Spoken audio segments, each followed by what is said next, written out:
बबुआ सुना जा हिया आवाजा। अरे का रे भौजी का भइल रे? अरे हऊ बूढ़ावा हो। कौन बूढ़वा रे? हऊ बूढ़ावा। कौन बूढ़वा बताइबी? अरे हऊ बूढ़ावा के नइखा जानत हऊ बूढ़ावा।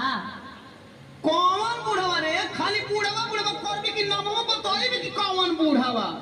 अरे हऊ बूढ़ावा तेल पियावन के नइखा जानत। अरे का भइल रे? तेल पियावन तेल उल पिया दन का रे? अरे नाही हो।